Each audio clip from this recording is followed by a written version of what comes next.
I'm pleased to welcome you all this evening on behalf of the Missouri Foundation for Health and St. Louis University, University of Missouri, St. Louis, and Washington University at St. Louis. We're pleased to join these three prestigious universities in sponsoring this lecture on implementation of the Affordable Care Act. Before we begin our evening, I'd actually like to remember a friend and important healthcare leader that I'm sure many of you know, Dr. Corinne Walentek, who died last Thursday. Dr. Walentek was a fierce advocate for babies and moms. For those who knew her, fierce is probably an understatement. She was a force to be reckoned with, and she was a strong advocate for access to affordable quality health care. We were particularly fortunate at the Missouri Foundation for Health. She has been instrumental in the foundation's work since the beginning, over a decade ago. First as a member of the Community Advisory Council, and most recently she was finishing up her 6 years as a board member of the foundation. She worked right across the street at Cardinal Glennon Children's Hospital. She wanted to get things done, and she would have loved tonight's topic. I think she would have said, we've been talking about health reform for decades and decades, and now we've finally got a law. How is this going to affect kids and moms and the poor folks in Missouri? And we're very fortunate that our speaker is Alan Weil. He's executive director of the National Academy of State Health Policy, which is a nonpartisan and nonprofit organization that has been helping states work on health policy and practice issues for decades. Alan has been there. His full bio is in the program. As part of his work in helping states over the years, I know he's helped a lot of folks in Missouri and the foundation in particular, and we thank you for that, Alan. As you might imagine, he is in high demand these days. He is, in my view, one of the most knowledgeable people about state health policy in the country. We're so pleased that you're here to discuss the implementation of the Affordable Care Act. Alan's going to share his perspective and then take your questions, so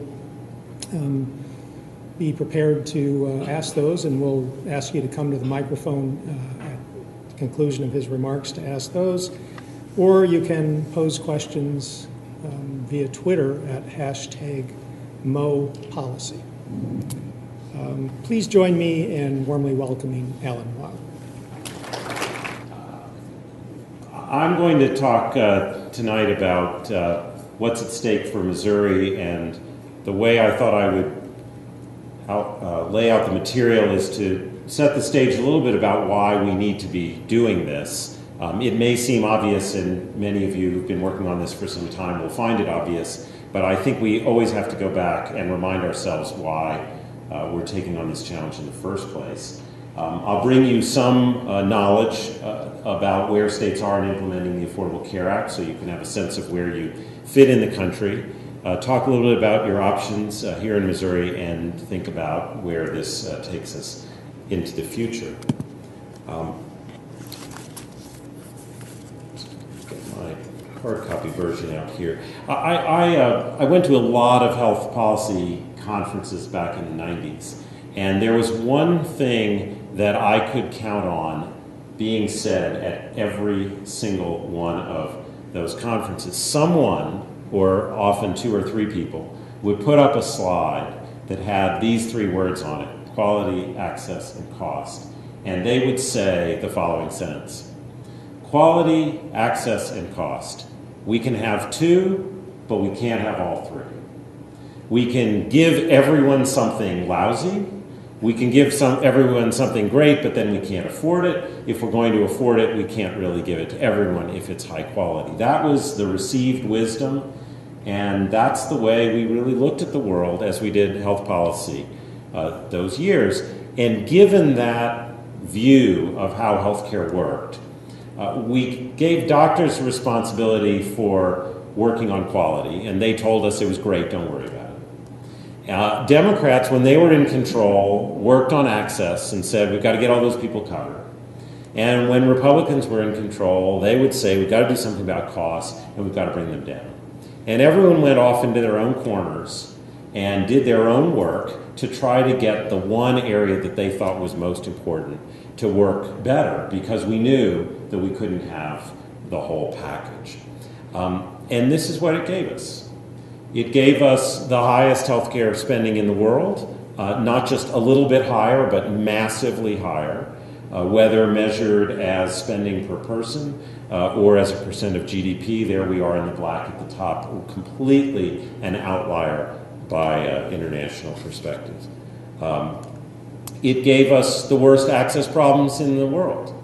Of course, it's mostly because of the cost problem. Here we are on the far right-hand side comparing other industrialized countries who couldn't get the care they needed because of the cost. Again, numbers in this country that would be unimaginable in the rest of the world. And a measure that is a little complex, but I think captures, again, a sense of how the system is functioning. These are people who wouldn't have had to die prematurely if they'd gotten access to the healthcare services that they needed. So this isn't automobile accidents. It's not a broad measure of premature mortality. It's tied to those whose deaths could have been prevented with appropriate health care. And again, we have the worst statistics in the world. The only good news is that we're getting better. You can see the 2002-3 numbers are slightly lower than 97-98. But even there, we're getting better, slower than the rest of the world. So this is what happens when we retreat to our own corners. We actually, instead of getting 2 out of 3, we're not even getting 1 out of 3. We're getting 0 out of 3. And in Missouri, you have your own story. These data come from a scorecard prepared by the Commonwealth Fund. I serve on their Commission on a High-Performance Health System, which is trying to help the country think about a more effective healthcare system. And I always think these rankings should be taken with some caution. They're a compilation of a variety of measures that you might or might not feel capture the construct, but I still think they're helpful as a starting point for where you can improve. I would also note that the report card's about to be updated, and so you'll have more recent information. But basically, you know, you're sitting below the midpoint of the country in the major domains of access, prevention and treatment, avoidable use and cost, equity, and healthy lives. And in 2 of those areas, there's been deterioration in the ranking over those 2-year period measured between the 2 report cards. They've also just in the last year released a local scorecard. I won't go through the details, but again, just because I know that state policymakers tend to focus much more locally, that you have access to a set of metrics to guide your understanding of performance at these, I think, are HRRs, hospital referral regions, which were created by the Dartmouth Atlas folks to capture performance in a hospital catchment area. And similarly here, the preventable mortality measures shown at the regional level. So if you want to dig deeper, you certainly should. So we don't have a great story to tell, either nationally, and certainly there are limitations in every state, and you are aware of them here in Missouri. But the good news is, I think we have a new kind of wisdom now in 2012. We don't think of cost, access, and quality quite the way we did 2 decades ago. Now, I think it would be fair to say something different. And that something would be cost, access, and quality. You can't have any of them unless you have all three.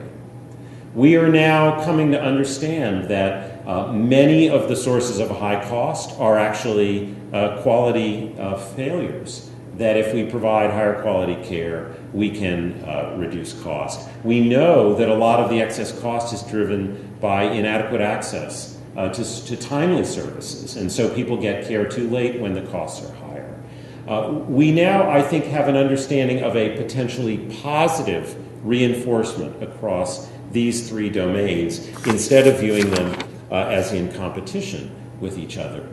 So the good news is that there's a different way of thinking about the major domains of healthcare that gives us a path forward in contrast to the rather unsuccessful path that we've been on for the last couple of decades. There's only one problem with this nice vision of how to go forward. In the past, we could all retreat into our own corners and work on our own issues. But if we're going to achieve all 3 of these, we have to actually talk to the people who care about the 2 issues that maybe aren't our top priority. And we actually have to reach some consensus about our approach that takes all of these issues on. We can't just sit and talk to our friends and try to win the power that enables us to move our agenda forward. So we have a path forward, but it's actually a much, much harder path. Or to put it more simply, solving 3 problems is more than 3 times as hard as solving 1 problem. And that's where we stand today. Now, as a country, we have a president who has signed into law a bill that contains major features in all 3 of those areas. Certainly the access, the coverage components get the most attention. I'll talk about that more. There are people who complain that there's not enough cost containment in there, and they may have a point, although often they're not very clear on what cost containment provisions they would actually support. And there's a tremendous amount in there about quality broadly defined, and it's a tool. It's the tool we've chosen as a country. It's the expression we've made as a country for how we're going to address all 3 of these together. And for all of its faults, for all of its cumbersome ways of coming together and getting enacted, it now embodies the nation's roadmap for how to bring those 3 items, cost, quality, and access, together to maybe do better than we've done in the last couple of decades when we treated them as separate issues. So this is our roadmap as a country. And the question is, what are we going to do now that we have a map? What are we going to do with this map? Now, my organization is led by state officials from around the country. And shortly after the law was passed, we brought our leadership together and asked them, what do states have to get right to implement the law? Now, understand this is before the court cases were filed. Well, that's not true. The first one was filed about 10 seconds after the president put his pen down. But it was before they had gotten very far. It was before a lot of the political division, actually, that we see today. It's hard to remember, but in the first 6 months after the law was passed, although clearly there was still a lot of national division over the law, there was also a sense of, well, this is the law and we've got to figure out how to work with it. And this is what our leadership said states have to get right to implement the law. They have to be strategic with the insurance exchange, these new marketplaces. You have to think about what is it you're trying to accomplish with the exchange, and I will come back to that in quite some detail in a moment. There's a lot of insurance regulation in this law, and one thing you know at the state level, if you've worked in the field, is that insurance does not regulate itself. Insurance is very complex. And you can say we're going to have a maximum ratio of 3-to-1 in prices between 65-year-olds and 22-year-olds, but that actually turning that into something that works when you're filing your rates and you're selling your products is very complicated. And so it was the point that our leadership was making is this is not just about looking at the law, it's about thinking about what it takes to implement the insurance market regulations appropriately. Simplification and integration of eligibility systems is a big issue for the folks we work with. It gets almost no attention outside of the policy community, but there are we are now making major changes to how Medicaid eligibility is determined, and then we have all these new Americans who are supposed to get tax credits who have not interacted with government programs a lot because they're middle income, and we can't just build on the welfare platform, which is the platform most states use for Medicaid. So there's a major eligibility system redesign that's necessary to implement the law effectively. A lot of concerns at the state level leadership about provider and health system capacity. We know that the uninsured use 50 to 60% as many healthcare services as those who are insured. So presumably as they get a card, they're going to want to get health care and they'll have some pent-up demand. We know we have a limited primary care capacity in this country. We have limited oral health, mental health capacity, particularly in the Medicaid program, which expands a great deal under the law. Who's going to provide these services? Where the health plan is going to be? Where the provider is going to be? It's a great area of interest to our state leadership. We again did this meeting before the Secretary said that states were going to define their own insurance benefits, the essential benefit plan, but already it was clear that states were going to play a major role in figuring out what are the benefits. If everyone's going to have coverage, what do those benefits look like? How do we design those benefits in a way that promotes appropriate care? Big emphasis on care coordination, redesigning how care is provided. This is a very short phrase for a very complex set of changes we need to make in the delivery of care, not just in the financing of care. There's a lot of new data collection in the law, and there are tremendous opportunities for states to use those data, whether it's health professional shortages, language barriers to access to care, a lot of insurance data, claims data to analyze costs and prices, tremendous opportunities in the law. One of my favorites is the opportunity for states to pursue population health goals. There's now a national health agenda as part of the law, and an opportunity for states to really engage people at the place they live, in the way they think about healthcare, not just about exchanges and insurance cards, but about whether or not the burden of diabetes is coming down, whether we're living healthier lives, whether we're reducing deaths due to smoking. Those kinds of population health goals, tremendous opportunities to work at the state and local level to set those goals and hold people accountable for progress toward achieving them. We saw an importance of engaging the public in policy development and implementation.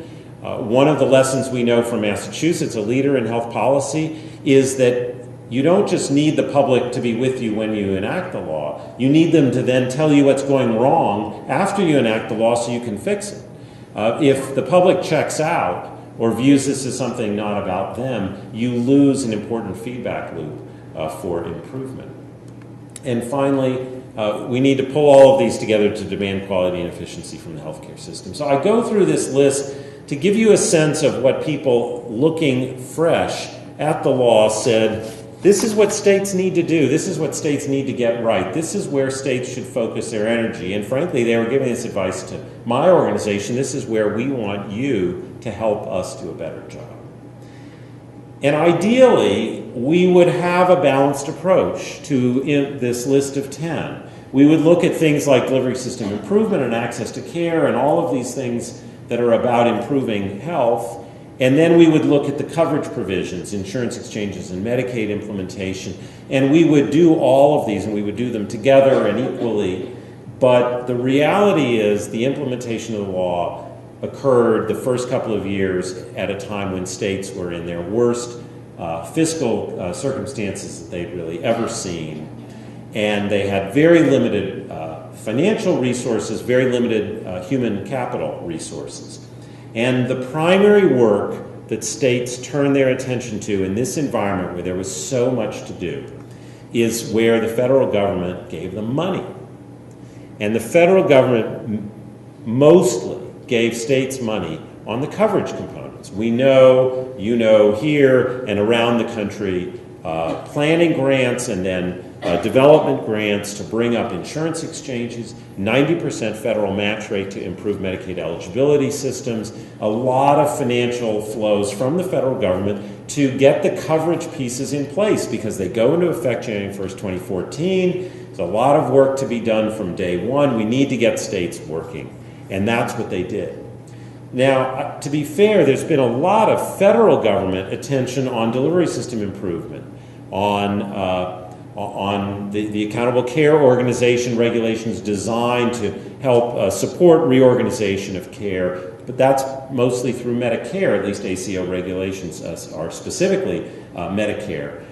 When it comes to supporting states in that list of 10 things that I just showed you, most of the federal support was really around coverage. And so when you look at where states are in implementing the law, that's most of what you see. So I want to turn to the question of where are we? Where are we as a country in implementing the Affordable Care Act?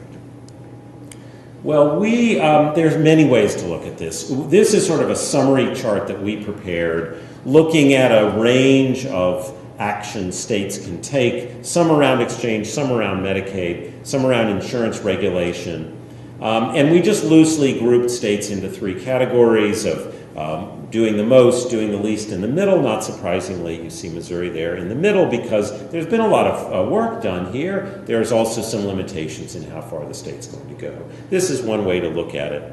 Let's look a little more closely at the insurance exchanges, which people pay a tremendous amount of attention to. If you're not an expert on the ACA, just to remind you, insurance exchanges are set up at the state level. The states have the opportunity to create them. It's the only place where individuals and families with incomes between 100 and 400% of the federal poverty level can use a tax credit to purchase coverage. So the vast subsidies provided under the law designed to make coverage affordable to people who don't otherwise have access through their place of employment, but whose incomes are too high to be on Medicaid. The only place you can use your tax credit is in the exchange. It's a very critical component in the law. Only qualified health plans can be offered, so there's a threshold of certain attributes the plans have to have. And then the plans are tiered by what's called actuarial value, meaning how rich the benefits are, and the subsidies are tied to lower price plans designed to make consumers price sensitive. So that if you want to get something more than the lower cost plan, you have to pay for that marginal cost out of your own pocket. That's really going to drive people. We know from data that that's going to drive people into lower cost plans, which is going to put pricing pressure on those plans. And these exchanges also have to create a place for small businesses to buy coverage, but that's not a unique place for subsidies, so there's a very different dynamic in the exchanges. Fundamentally, what does an exchange have to do? It has to have administration and governance provisions. It has to do the oversight with insurance plans. It has to interact with consumers, present them with a lot of information and have them enroll in plans, and then transfer data across all of these elements to make it work. If you're the Commonwealth Fund who prepared this chart and you want to show a lot of activity about insurance exchanges, you use 10 different colors, and it looks like there's a tremendous amount going on until you understand that some of these colors haven't done anything, are thinking about not doing anything, thought about doing something but decided not to do anything. And it turns out that, in fact, as you probably are aware, the actual amount of state legislation to establish exchanges is fairly limited, but there was a lot of debate and discussion in the early years. I can go into that in more detail. But the point is that there's a great deal of discussion, but a little bit less action when it comes to legislation. But state legislation to establish exchanges isn't all that matters. We've developed a website where we've taken all of the implementation functions of the ACA, broken them down into more than 100 pieces, and we're tracking states in their progress on all of those. And we see lots of activity around exchanges that doesn't depend on legislation, planning functions, consideration of options, and that's a way that we look at Another way to look at it is to be very formalistic and say that every state has to tell the federal government whether or not they're going to create an exchange, and they have to submit a letter of intent. 15 states in the District of Columbia have told the federal government that they want to run their own exchange. Illinois and Delaware have said that they want to partner with the federal government. Only 3 states have formally said, we want the federal government to run our exchange, but we know that a lot more than 3 states are going to do that. They just haven't sent the letter saying it. And so another way to look at it is, this is the Kaiser Family Foundation's monitoring, where they've broken states into defaulting to the federal exchange, which is sort of the reddish-orange there. The declared state-based exchange is the light blue, and undecided is the dark blue. I actually think this is not, though it's not the way we think about it, but it's another way to think about it. The point being there's so many different ways to think about it. The way we think about it is this way. By December 14th, which is coming up at the end of this week, if you want to do a state-based exchange, you have to tell HHS that's your desire. And as of Friday, we will know every state that wants to do their own exchange, which will probably be in the 15 to 18 state range. We'll know that number with certainty in a couple of days. But you have until February 15th of 2013 if you want to partner with the federal government. There are a lot of states. My home state of Virginia has been very clear we're not going to do a state-based. But it's not clear whether they're going to do federal or partner. And I think we won't really know until February whether or not it's going to be, for some of these states, which way they're going to go. The bottom line is we're going to have a lot of states in all 3 categories. We're going to have a lot of states running their own exchanges, a lot of states expecting the federal government to do so, a handful, whether it's a small or a large handful, trying to do the partnership. That's where we are as a country on exchanges. What about Medicaid? Now, under the Affordable Care Act, states must, as the law is written, expand Medicaid to 133% of the federal poverty level without regard to family structure as of January 1st, 2014. Now, remember, in most states, yours included, the federal standard for Medicaid, if you're an adult and you don't have dependent children in your home, you're not eligible for Medicaid unless you have a disability. So a large share of this expansion is adults without dependent children. But a significant share of the expansion is parents, because states set their own eligibility levels for parents, and nationally those only average 30 or 40% of poverty, and this brings it up to 133%. So some people use a shorthand that this is a big expansion of so-called childless adults, but in fact it's a big expansion of adults, some of whom are parents, some of whom are not. It maintains, the Affordable Care Act requires states to maintain their children's eligibility for the Children's Health Insurance Program and Medicaid through 2019. It says that the benefit package for the Medicaid expansion is not the full, doesn't have to be the full Medicaid package. It can be a narrower package for adults. The expansion is paid for 100% by the federal taxpayer for the first 3 years, 2014 through 16, then it drops to 95, 93, 92, and goes down to 90% in 2020 and beyond.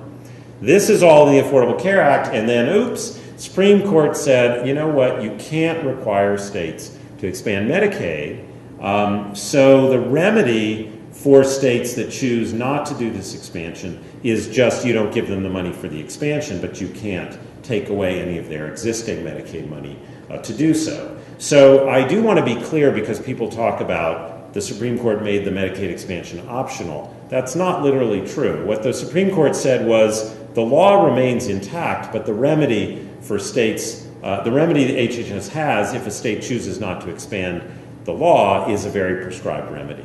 So functionally it's optional, but since in Medicaid we have lots of technical terms, including optional, this is not an optional coverage group.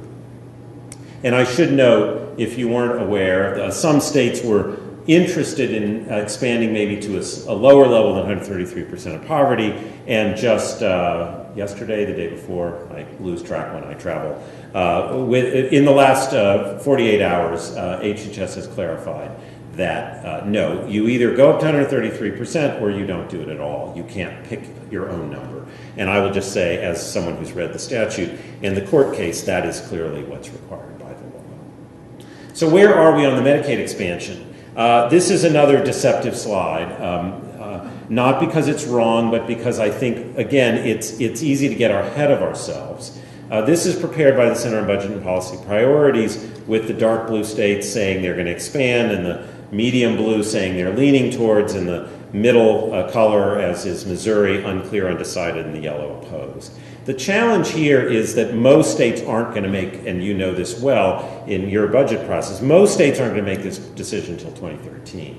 And in many states, the only thing we know is what the governor said about the Medicaid expansion 48 hours after the Supreme Court opinion made this an option, before anyone had really had much time to think about it. So the long and the short of it is we don't really know what states are going to do on the Medicaid expansion. Unlike the exchange, there's no specific deadline by which states have to make this decision. They can come and go as they please.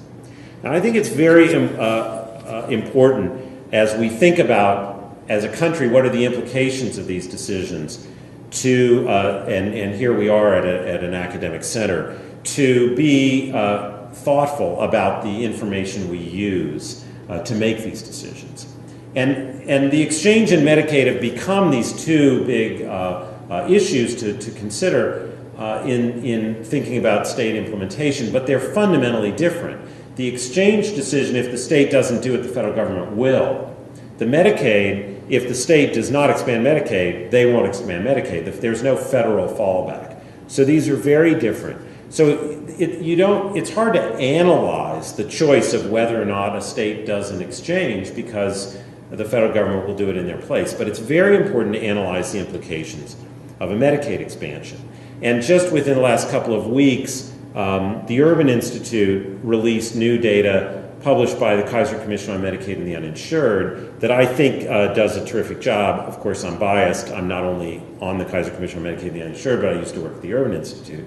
But I think what they did is that they took very seriously how complex it is to do estimates of the effect of a Medicaid expansion. I just want to remind you, because in a very political environment, people tend to throw around a lot of data and stories about what will happen. Why is it really hard to figure out what's going to happen if you expand Medicaid eligibility? Well, you have to figure out at what rate people enroll. Not everyone who's eligible for Medicaid now enrolls, and not all the people who are made eligible will enroll. There's the so-called woodwork effect. How many people who are currently eligible will come into the program because there's been an expansion and because we're now talking about more options for coverage, and they've heard that there's a mandate to have coverage even though it may not apply to them because their income is low. They may not know that. At what rate will people come in who are already eligible? And by the way, those will not be paid for 100% by the federal government. How much is it going to cost per new enrollee and per current eligible who comes into the program? These are, on the one hand, these are people who have pent-up demand because they're uninsured. On the other hand, they're disproportionately young and fairly healthy. So you have to, you can't just sort of guess at what the estimates are going to be in cost. You have to use data. There are administrative costs associated with running the program. You have to look at, in the context of what you're spending now, some amount of the new coverage costs will reduce existing costs for state programs that serve people, and sometimes local programs that serve people who are uninsured. You need to look at who's bearing the burden of uncompensated care, and if you now have a payment source, who's going to see the benefit of that burden go down, and where will those dollars go? And you have to ask, what time horizon are you looking at? The longer you go, the more years you're looking at where the federal match rate is going to be lower. And you have to ask, do you think there will be some economic stimulus from the infusion of money into the healthcare sector? So I think the Urban Institute did as good a job as can be done with these very complex issues. And this is where they came out. These just came out, as I say, a few weeks ago. And I want to spend a moment because it's complicated. The darkest blue is what federal spending would have been without the Affordable Care Act, and the next darkest is what state spending would be without the Affordable Care Act. And basically, they estimate about $1 trillion of total new spending Under the Affordable Care Act, if every state expanded Medicaid, this is over a 10-year period, 2013 to 2022.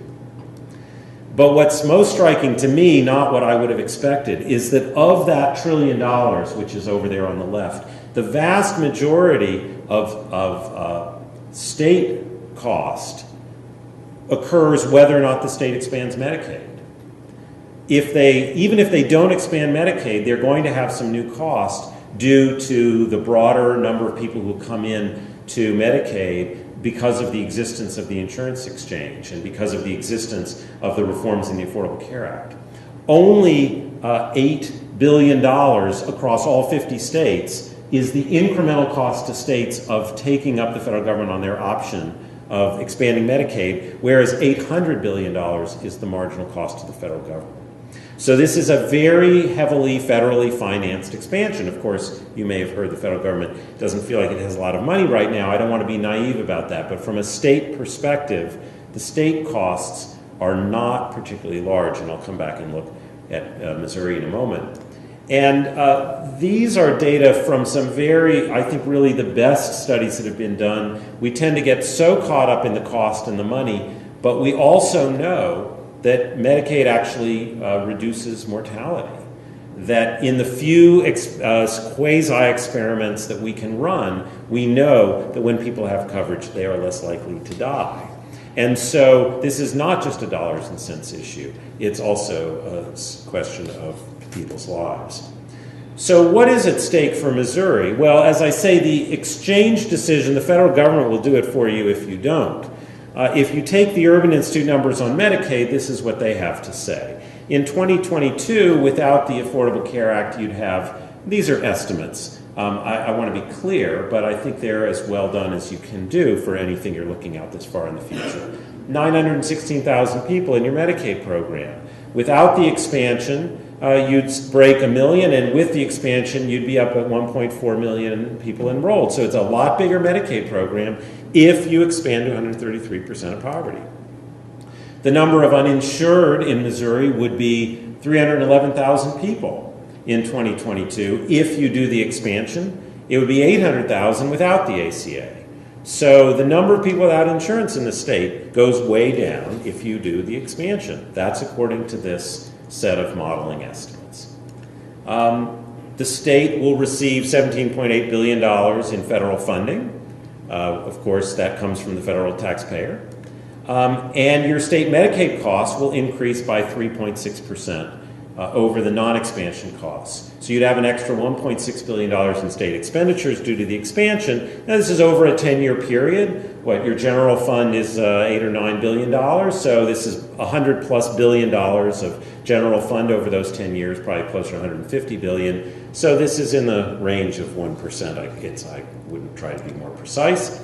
And then there's the offset due to savings from reducing uncompensated care, bringing the net spending down to $1.2 billion. So it's give or take a percent of your general fund revenue over a 10-year period. It's a lot of money, let's not kid ourselves. But it's a small amount relative to what the federal treasury puts in. These are just